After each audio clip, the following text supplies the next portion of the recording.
अस्सलाम वालेकुम गाइस। आज का हमारा टॉपिक है bond length.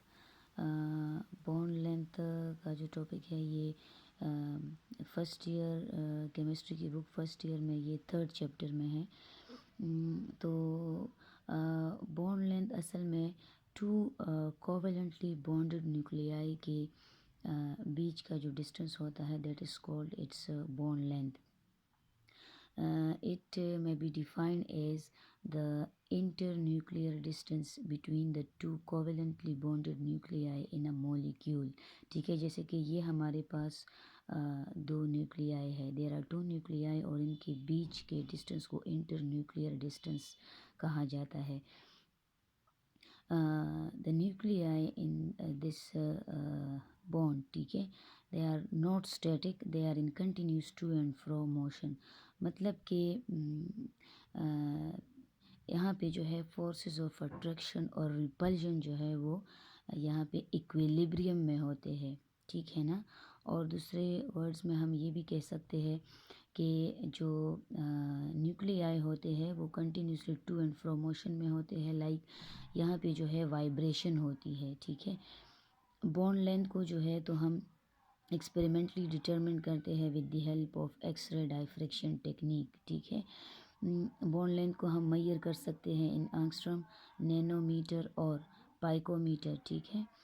Bond length of identical diatomic molecule जो है दैट इज़ हाइड्रोजन का जो ये हमारे पास आइडेंटिकल मॉलिक्यूल्स है तो हाइड्रोजन का जो बॉन्ड लेंथ है दैट इज़ 74 पाइकोमीटर. कार्बन कार्बन का जो बॉन्ड लेंथ है दैट इज़ 154 पाइकोमीटर. एंड सिलिकॉन के बीच का जो डिस्टेंस है दैट इज़ 236 पाइकोमीटर, राइट.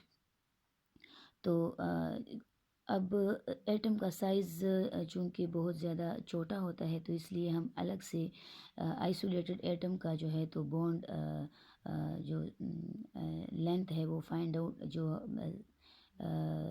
साइज़ है उसका, एटम का जो साइज़ होता है तो वो हम आइसोलेटेड एटम का फाइंड आउट नहीं कर सकते, ठीक है. तो हम किसी टू बॉन्डेड एटम्स का जो है तो हम रेडियस फाइंड आउट कर सकते हैं. अच्छा जी, तो covalent radii is half of the covalent bond for a homo atomic molecule, ठीक है. मतलब कि two homo atomic identical atoms के बीच का जो डिस्टेंस होता है that is called covalent radii, right. अब जैसे कि यहाँ पर हमारे पास कोवेलेंट रेडियस ऑफ हाइड्रोजन है, राइट. तो हाइड्रोजन, ये हाइड्रोजन यानी कि एटॉमिक हाइड्रोजन है, ठीक है, सिंगल हाइड्रोजन एटम. इसका bond length of hydrogen molecule divided by to, ठीक है. हाइड्रोजन मॉलिक्यूल में टू एटम्स होते हैं तो इसलिए हम इसको डिवाइड बाय टू कर रहे हैं क्योंकि हमने फाइंड आउट करना है सिंगल हाइड्रोजन एटम का. सिंगल हाइड्रोजन एटम का हम फाइंड आउट करने जा रहे हैं कोवेलेंट रेडियस, तो that is 37 picometre. Similarly covalent radius for carbon के बीच का जो बॉन्ड लेंथ होता है दैट इज़ 154. तो एक कार्बन का जो हम फाइंड आउट करेंगे तो इसको डिवाइडेड बाय टू करेंगे that is 77 picometre. Similarly covalent radius of silicon तो सिलिकॉन के बीच का जो डिस्टेंस है बॉन्ड लेंथ है दैट इज़ 236 पाइकोमीटर, ठीक है. तो divided by two 118 picometre single silicon के लिए 118 पाइकोमीटर आता है. So the calculated bond length, ठीक है, calculated bond length of carbon hydrogen bond, they are dissimilar atoms, right. तो कार्बन के लिए 77 है, यहाँ पे हमने फाइंड आउट किया है, ये कैलकुलेटेड है. और हाइड्रोजन के लिए जो है 37 है. दोनों को जब हम ऐड करेंगे तो हमारे पास 114 पाइकोमीटर इसका कार्बन हाइड्रोजन का बॉन्ड लेंथ आएगा 114 पाइकोमीटर. लेकिन एक्सपेरिमेंटली जो इसका बॉन्ड लेंथ है दैट इज़, जो एक्सपेरिमेंटली डिटरमिन्ड बॉन्ड लेंथ है कार्बन हाइड्रोजन का दैट इज़ 110 पाइकोमीटर, जो कि लेस है देन द कैलकुलेटेड वैल्यू. और ये इसलिए यहाँ पे जो एक्सपेरिमेंटल वैल्यू है वो इसलिए कम आई है क्योंकि कार्बन हाइड्रोजन के बीच जो है तो इलेक्ट्रोनेगेटिविटी का डिफरेंस होता है, और इसी इलेक्ट्रोनेगेटिविटी की डिफरेंस की वजह से जो है तो जो न्यूक्लियाई होते हैं वो एक दूसरे को अट्रैक्ट करते हैं। इसी अट्रैक्शन की वजह से बॉन्ड लेंथ जो है वो श्रिंक होता है, ठीक है। और एक्सपेरिमेंटल वैल्यू इसलिए जो है लो वैल्यू आती है।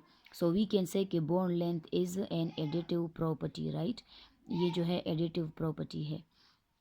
इसी तरह अगर हम covalent radius of chlorine find out करें तो क्लोरीन के बीच का जो बॉन्ड लेंथ है दैट इज़ 198 डिवाइडेड बाय 2, तो एक क्लोरीन के लिए 99 पाइकोमीटर आता है। तो अगर हम HCl का फाइंड आउट करें तो HCl का जो बॉन्ड लेंथ है एक्सपेरिमेंटल दैट इज़ 136 पाइकोमीटर, ये कैलकुलेटेड वैल्यू है। और एक्सपेरिमेंटल वैल्यू 126 आती है, एक्सपेरिमेंटल वैल्यू जो है वो कम आती है, ठीक है ना। तो जो बॉन्ड लेंथ का एक्सपेरिमेंटल वैल्यू है वो लेसर होती है देन दी कैलकुलेटेड वैल्यू।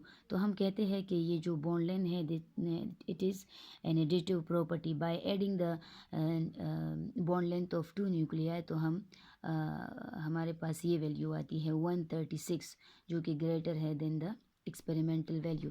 और ये एक्सपेरिमेंटल वैल्यू लेस इसलिए आती है क्योंकि यहाँ पे इलेक्ट्रोनेगेटिविटी डिफरेंस की वजह से बॉन्ड श्रिंक होता है। जब बॉन्ड श्रिंक होता है तो बॉन्ड लेंथ जो है साथ डिक्रीज़ हो जाता है।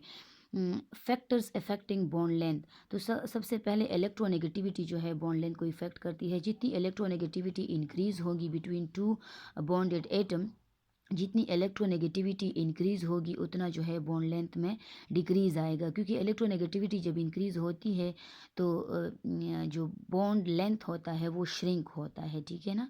और श्रिंकेज की वजह से जो है तो बॉन्ड लेंथ कम हो जाता है। जैसे अगर हम चेक करें इन सेकंड पीरियड तो देखिए कार्बन हाइड्रोजन का बॉन्ड लेंथ देन ये सबसे ज़्यादा है, ठीक है। फिर नाइट्रोजन हाइड्रोजन का bond length is greater than oxygen hydrogen bond length which is greater than fluorine hydrogen bond length, ठीक है। तो जैसे जैसे इलेक्ट्रोनेगेटिविटी जो है इंक्रीज़ हो रही है, इनकी कार्बन से ज़्यादा नाइट्रोजन की इलेक्ट्रोनेगेटिविटी है, नाइट्रोजन से ज़्यादा ऑक्सीजन की है, ऑक्सीजन से ज़्यादा जो है फ्लोरीन की इलेक्ट्रोनेगेटिविटी है। तो इसी वजह से जो है जैसे जैसे इलेक्ट्रोनेगेटिविटी जो है इंक्रीज़ हो रही है तो ये देखिए बॉन्ड लेंथ जो है ये डिक्रीज़ हो रहा है, ठीक है। और बॉन्ड एनर्जी जो है तो इंक्रीज़ होती है। तो इसका मतलब है बॉन्ड लेंथ और बॉन्ड एनर्जी में जो है तो इन्वर्स रिलेशन है। अगर बॉन्ड लेंथ इंक्रीज़ हो रहा है तो बॉन्ड एनर्जी जो है ये देखिए डिक्रीज़ हो रही है, ठीक है। इस ऑर्डर में डिक्रीज़ हो रही है bond energy. Bond order second factor है बॉन्ड ऑर्डर। बॉन्ड ऑर्डर जितना इंक्रीज़ होगा उतना बॉन्ड लेंथ में डिक्रीज़ आएगा। ये देखिए कार्बन कार्बन सिंगल बॉन्ड का जो बॉन्ड लेंथ है that is 154 picometre. Carbon carbon double bond का जो बॉन्ड लेंथ है that is 134 picometre. And carbon carbon triple bond का जो बॉन्ड लेंथ है that is 120 picometre. As the number of covalent bonds increases the bond length will decreases. Bond order जो है ये number of covalent bonds है, ठीक है।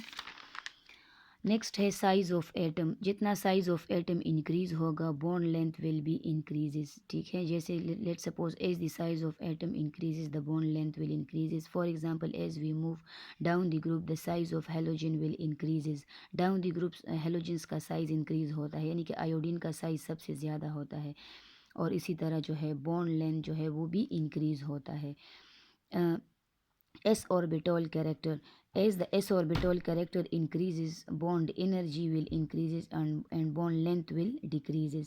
जितना हमारे पास s orbital कैरेक्टर जो है वो इंक्रीज होगा, ठीक है, तो बॉन्ड एनर्जी भी इंक्रीज होती है। एंड वी नो कि बॉन्ड एनर्जी और बॉन्ड लेंथ में इन्वर्स रिलेशन है। अगर बॉन्ड एनर्जी इंक्रीज होगी तो बॉन्ड लेंथ जो है वो डिक्रीज होगा, ठीक है।